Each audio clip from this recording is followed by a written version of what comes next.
equations by elimination.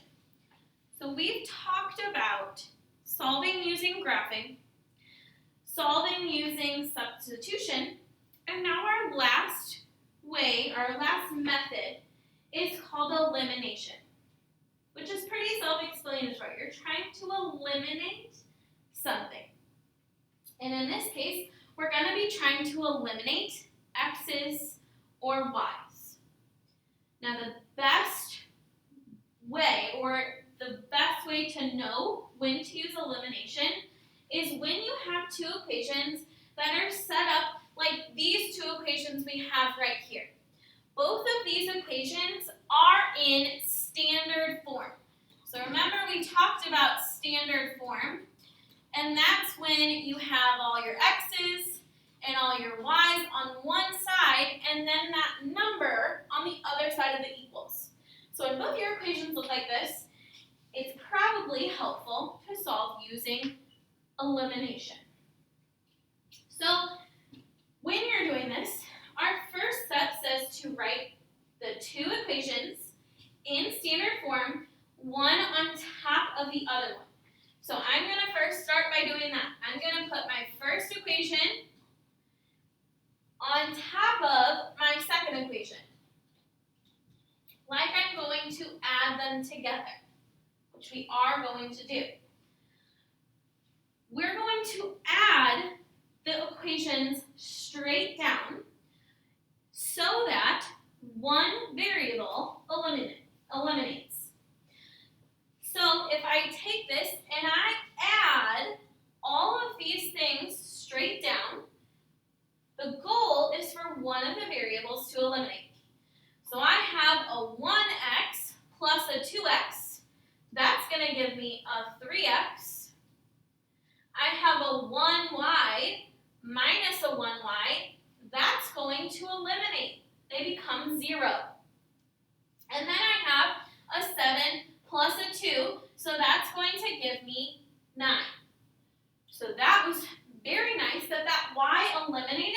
So now I can do my step 2 and I can solve for the variable that's left, which is x. I have 3 times x, so I can divide by 3 on both sides, giving me x equals 3.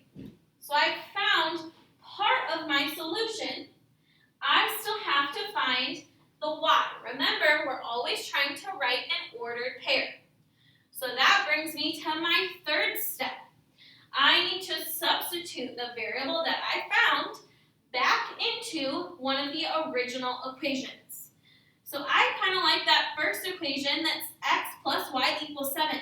Very simplistic, not a lot of numbers. So I'm going to use that one. So x plus y equals 7. And now that I've found what x equals, I can substitute it into that equation. So I'm going to put 3 where the x was, plus y equals 7. If I want to solve for y, I can subtract 3 on both sides, giving me y equals 4. So I found my answer. And remember, we have to write it as a point. Our x was 3, and our y was 4. Just like all of the other methods we've learned, we need to check our answer. So I'm going to rewrite both of my original equations now, which were x plus y equals 7 and 2x minus y equals 2. So let's check and make sure that we did our math right and we got the correct answer. So in my first one, I'm plugging in x is 3 and y is 4. So that tells me that 3 plus 4 should equal 7, and it does. So I know that it worked for that equation, but I still have to check my second equation. So let's plug in x is 3 and y was 4. So 2 times 3 would give me 6, and 6 minus 4 does give me 2. So I know that I did my math right, and the answer 3, 4 is the correct solution.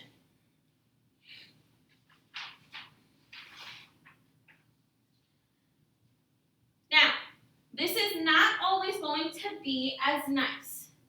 Our variables in this example eliminated very nicely and right away. We didn't have to do any work for them to eliminate. That's not always going to be the case. For example, let's look at number 2. We have x plus 3y equals 7, and 2x plus 2y equals 6. So let's first do our first step that was on our last example, where we have to write them on top of each other. So we're looking for one of these two variables to eliminate. I always like to look for my variable that has, well, first off, ask myself, do any of these variables eliminate right now? If I were to add straight down 1x plus 2x, that does not eliminate. And 3y plus 2y does not eliminate either. So I have to do some work. Now if you read in this little star right here, it says you must multiply at least one of the equations by a number so that a variable can eliminate. So I need to multiply one of these equations by a number in order to make that elimination happen. So I like to look for the one that has a 1x or a 1y, and that's right here. It makes it super nice in order to get that elimination to happen. So I always am trying to get these to be exactly the same number for elimination, but one has to be positive and one has to be negative. So if I want this to become a negative 2, I could multiply this entire equation by negative 2, and that would give me a negative 2 plus a positive 2 for that elimination. So let's do this multiplication and let's bring all of our stuff over here. So negative 2 times 1x is going to give me negative 2x. Negative 2 times 3y is going to give me negative 6y. And negative 2 times a positive 7 is going to give me negative 14. Remember, you have to multiply times everything in your equation. Now, we didn't do anything to this one, so I'm just going to rewrite it over here so I can add straight down. Once I have that, I notice now that I did that multiplication, these x's are going to eliminate, which was the goal. So negative 2x plus 2x eliminates. Negative 6y plus 2y is going to give me negative 4y. And negative 14 plus 6 is going to give me negative 8. Now, since I eliminated those x's, I am able to solve for y. So negative 4 times y, I can divide by negative 4 on both sides, giving me y equals positive 2. So, I found part of my solution. I have to find that entire written pair. So remember, we're still trying to find our ordered pair. We found part, we have to find the other part. So I'm going to go back to one of my equations to find what that x equals. We can choose either equation. I'm going to use this first equation. It really doesn't matter which one you use. They should both work. So x plus 3y equals 7, and I now know that my y equaled positive 2. So x plus 3 times 2 equals 7. And I know that 3 times 2 is positive 6, which means I can subtract 6 on both sides of my equation, giving me x equals positive 1. So now I found what my x equals and what my y equals. If did our work right, we can check our solution by plugging back into the original equations. So let's do that. We're going to check our answer. I highly recommend you do this every time you're solving these. So we had x plus 3y equals 7. And we had 2x plus 2y equals 6. So the x should be 1, and the y was 2. So 3 times 2 is 6, and 1 plus 6 does equal 7. So I know that I did it right on that one, but I got to make sure that it works for my other equation as well. So let's plug that in. Our x was 1, and our y was 2. 2 times 1 is 2, and 2 times 2 is 4, and then 2 plus 4 does equal 6. So I know that I did that one right. Always check your answer. Okay, let's look at the next example. Example 3.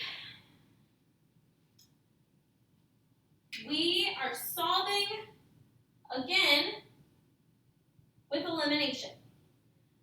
So our first step is to write these two equations, one on top of the other. So negative 3x plus y equals 9, and we have 12x minus 4y equals 24. So we want one of these variables to eliminate. Again, I always like to first ask myself, does anything eliminate right now? Negative 3x plus a 12x will not eliminate. 1y minus 4y will not eliminate either. So I need to multiply one of these equations by something in order for it to eliminate. So let's look and find which one would be easier to multiply. I always like to do the one that has the y or the x with the 1 in front of it, which I see in this first equation. So I have a negative 4 down here, which means up here I would need a positive 4 in order for it to eliminate. So if I multiply this 1 times a positive 4, that would give me that positive 4 in order for that elimination to work. So let's multiply this out to our entire equation. So 4 times negative 3x will give me negative 12x. 4 times 1y would give me 4y. And 4 times 9 will give me one second, we had a negative right here. So 4 times negative 9 would give me negative 36. Now that I've done that, I can also bring this equation over because I didn't change anything about it. I'm just going to rewrite it. And I can add straight down because I can see that I have that positive 4y and negative 4y that will eliminate. So those eliminate. Our x's, negative 12x plus 12x, also eliminates, giving me nothing on my left side of my equals. A number that represents nothing would be 0. So on that left side, we have 0, and then we have negative 36 plus 24, which gives me negative 12. I know that 0 does not equal negative 12, so we have no solution.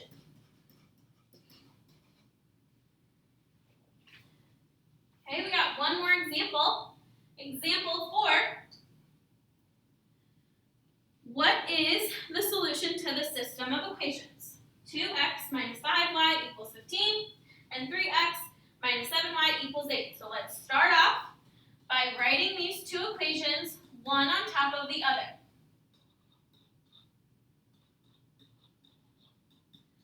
So we first ask ourselves, does anything eliminate right now? 2x plus 3x will not eliminate, and negative 5y plus 7y will eliminate. So let's think. What is going to help us to eliminate? We always first looked for that variable that just had a 1 in front, which we don't have on this equation. So if we don't have that, I have to multiply by something else. I gotta look for something else that goes well together.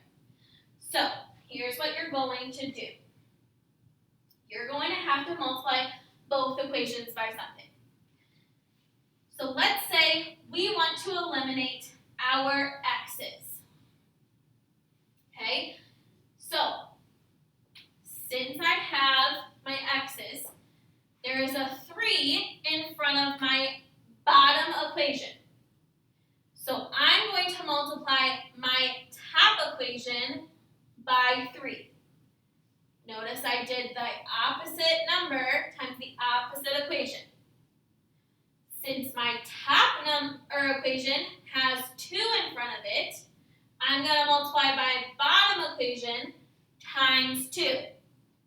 Look what this is going to do. 3 times 2 is going to give us 6x. And 2 times 3 is going to also give us 6x. We need the same number, but we need one of them to be a negative. So let's multiply one of them by a negative number. Okay, so we have lots of multiplication that we need to do. Let's do it, and we have to do it to our entire equation. So 3 times the 2x is going to give us positive 6x. 3 times negative 5y is going to give me negative 15y. And 3 times 15 is going to give me 45. Okay? Now let's multiply our bottom equation. Negative 2 times 3x is going to give us negative 6x, which is really good. We can see that these two are going to eliminate. Negative 2 times 7y is going to give us negative 14y.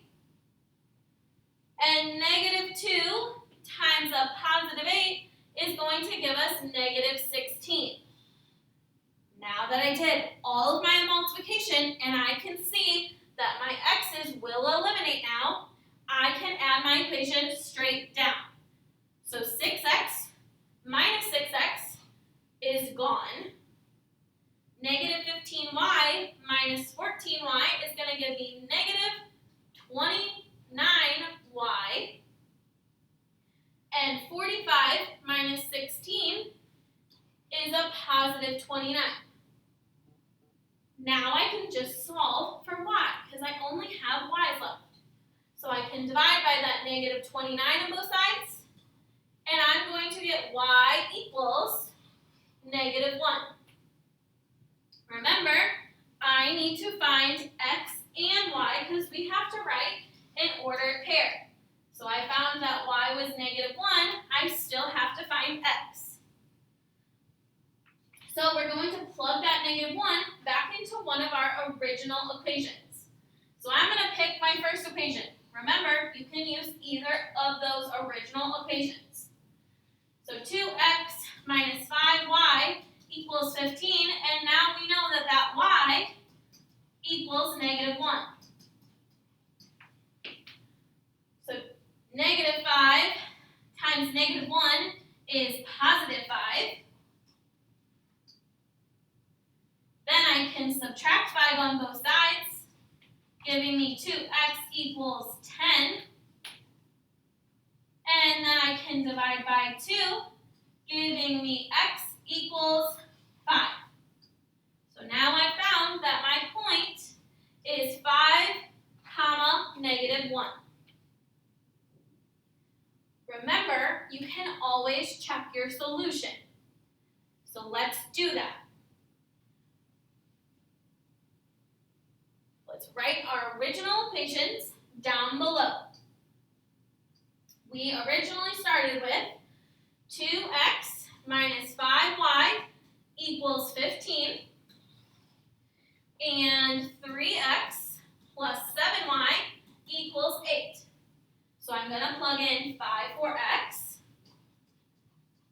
and negative 1 for y. 2 times 5 gives me 10. Negative 5 times negative 1 gives me positive 5. And I can see that 10 plus 5 does equal 15. So I know that it worked for this first equation, but I still have to check that second equation. So I'm going to plug in again 5 for x and negative 1 for y. 3 times 5 gives me 15. And 7 times negative 1 is going to give me a negative 7. And I can see that 15 minus 7 does equal 8. So I know that I did this problem correctly. Okay, last thing I want to talk about is when do we know which type of solving method is best for which equation?